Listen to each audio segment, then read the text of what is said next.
John Wayne Gacy, the name strikes fear and disgust when uttered, representing one of the most heinous serial killers in modern history.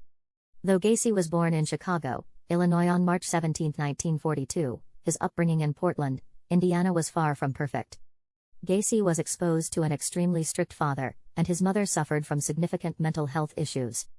She was a compulsive hoarder whose home often became overrun with excess belongings, and Gacy suffered verbal and physical abuse from his father throughout his childhood. At the age of 15, following a serious bicycle accident, Gacy was diagnosed with a heart condition known as an aortic valve disorder. Since then, he had suffered a plethora of ailments, including sleep terrors and depression.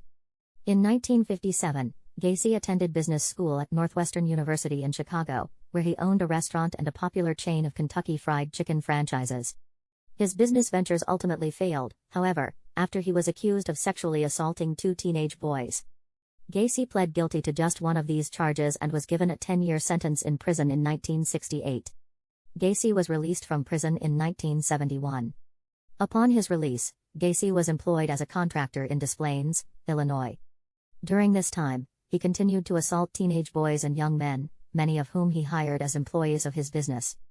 From 1972 to 1978, Gacy murdered at least 33 people and buried the remains in his crawlspace and various other locations, such as the forest preserves adjacent to his property.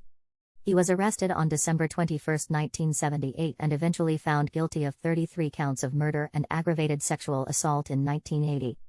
Gacy was sentenced to 12 death sentences, along with 21 natural life sentences to be served in prison. He was denied all appeals and was put to death in Illinois State Prison on May 10, 1994.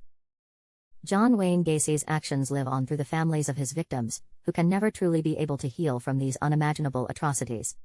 He will forever be remembered as one of the most notorious serial killers in history.